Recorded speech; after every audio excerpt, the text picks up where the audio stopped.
Hey guys, so I have my Z assembly put together. That's how it looks. I had to shim the ball screw. So instead of shimming it here, because if I were to do that, I would mess up the spacing here, and I wanted this much.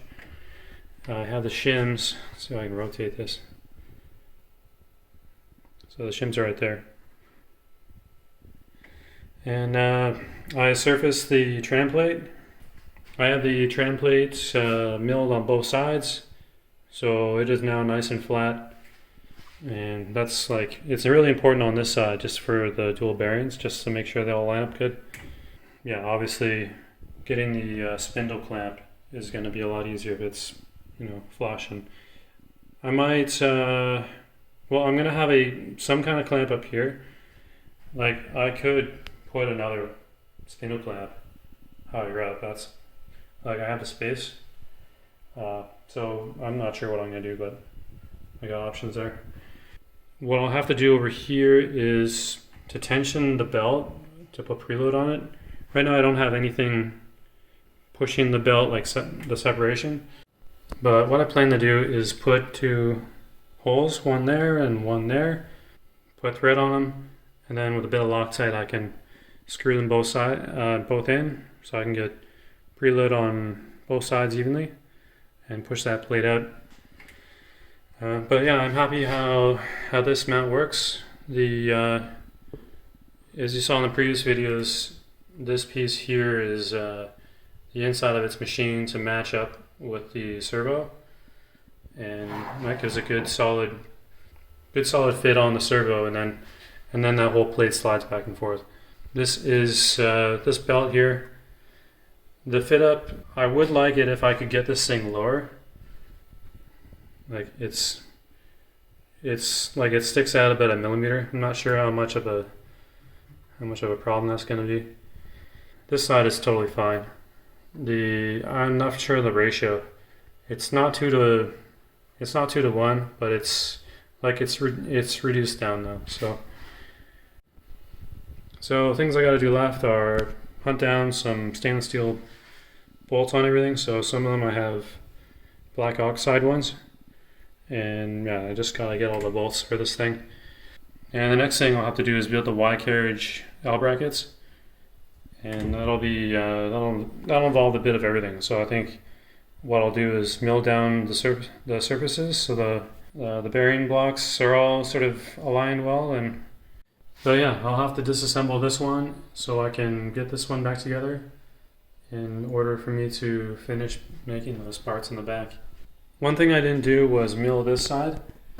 I'm not sure how important it's going to be because there's no surfaces here that really matter all too much besides those L brackets, and I don't even know if I'm going to machine the faces that match those. So I don't think it's going to be a big deal if I keep this, but it's up in the air right now. I may or may not mill that. So yeah, let me know if you think I should. The front, I didn't have to take much off, but it was kind of like a potato chip a bit.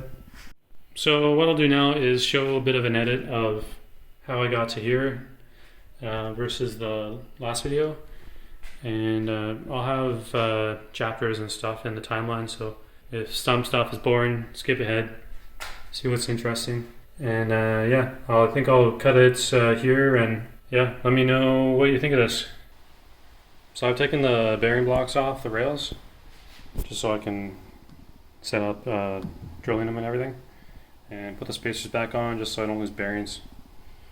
And the stainless steel spacer, I sanded down the edge on both sides because there was a bit of a burr after grinding, and then after that I hit it up with the buffing wheel. So now the edge is safe to handle. So when sanding down the edges, just don't use sandpaper on its own. Like, use something backing it, like a piece of wood. That way it's not going to cut you, because the burr is so sharp on this, it's just going to go through the sandpaper, and it's not like mild steel where it's going to roll over and you'll be fine. Like the stainless steel, it's a razor blade, and it's just going to cut right through you and give you a bad time. So I'm preparing now to drill the holes, and I don't have a transfer punch to get the center with a drill on the spacers. So I found some, I don't know what this used to be, but if I turn this over, the ID and the OD is exactly the same. And what I'll do is cut a bit off and chuck it up into the drill press, and then use a grinder to grind a point down on this.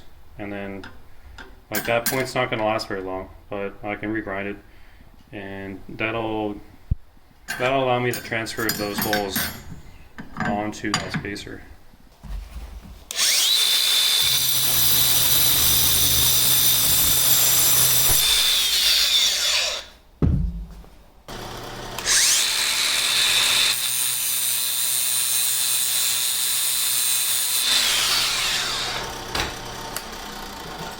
Here's the setup. So things are clamped together and some 2x4s underneath to give it some space and to take the hits.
So I'm all done drilling. What I've done was first go through with a 4.2 millimeter hole, and I drilled both of these and the main plate together, and then I went back and drilled out these in 5 millimeter just so there's clearance for the bolt thread. And here's my setup for tapping. I have some steel, chunks of steel underneath so I can get the clamps under there. And this is all nice and rigidly held down. Yeah, like when you're tapping, you just, like, tapping sucks, so you gotta make it as easy as possible. Like make whatever you're tapping held down really good, and then also make sure that when you're doing all this, like your tapping tool, make sure it can, you don't have anything in the way of it while it's going. And then what I find is I have this little block over here. So what I do is thread this into here. So like that, and then I'll get it started. So this little helper block does two things. It keeps the tap nice and straight, because I made this on the drill press, so like I know it's very straight. And the second thing is when this is clamped down, so like if I were to take a clamp, put it in there, I know that when I'm tapping into this piece of aluminum, it's not going to strip out on me because the full force of the threads on this little chunk is forcing that tap straight in. So once I get a few turns on the tap with this, I can take it all out, then tap it in with just on its own. Another thing I find super useful is if you have a air compressor, once you've done a bunch of threads, you'll find that this thing is all gummed up. So give it a little blast of air and get rid of all the junk that's on there, and then it'll help your tapping a lot because there won't be anything blocking it. Alright, so I have everything bolted down and it's all shimmed up. The bottom, I'll have to cut these bolts here, but you can see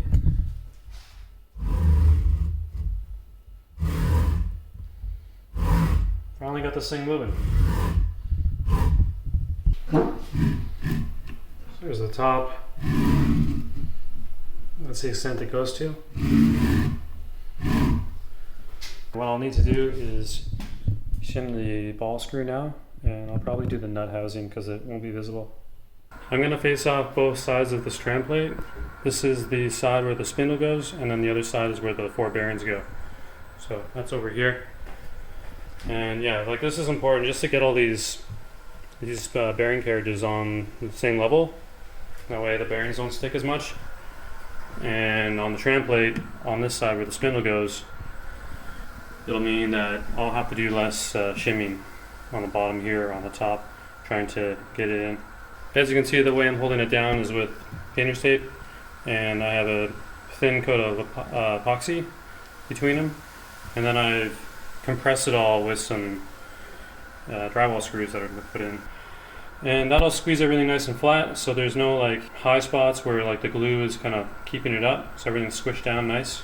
And gone around and checked everything. Everything looks reasonably flat. Seems like there's a bit of a bow in the center here. It's kind of a high spot. You should see that with when we mill it all. And I don't think I'll be bluing the surface because I hit it with a random Orville sander, and I think it's rough enough that you'll be able to see where it's catching the high spots and where it's not. Running the facing off now, and we should see somewhere in the middle by the top. It should take that part off first. Skimming the first pass, we got a high spot in the middle, and I don't know why it would do that. Maybe it's due to the bolts or the holes being cut out, relieving stress, or cutting out the original shape. I'm not sure. Let me know in the comments if you have an idea as why it would bow out just so uniformly like that down the center.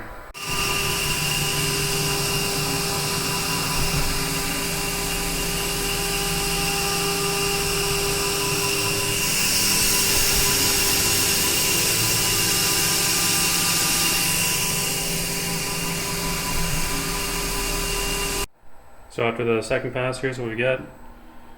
Yeah, it's funny how it's right here where it curves in. So I'm going to step it down another 0.05 millimeters. I don't think it's going to clear it up. It'll probably go like halfway or so. And I'll continue going at 3,000 millimeters.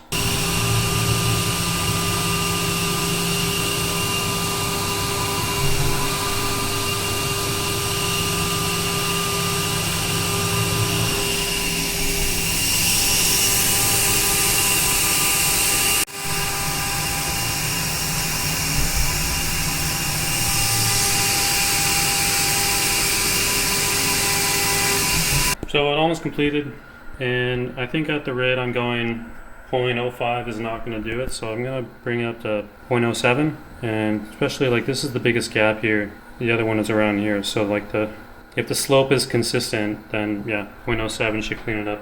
So going slower, I still get that swirly pattern still happening. It's really weird because it's not, like it doesn't look random, it looks like this Z-axis is not very rigid at all, so you know, I can't really complain about this, but yeah. It looks like just at the very, very bottom there, right there, it looks like we're not cleaning that up with 07. So I'll have to step it down a little tiny bit more. So 0.07 was just not enough, so I'll probably go down 0.03, and that should clean up just this last little bit. That last pass was good enough. It was just shy of reaching this corner, but that won't matter. And yeah, the pattern's still there. I'm kind of thinking it could be my ball screws.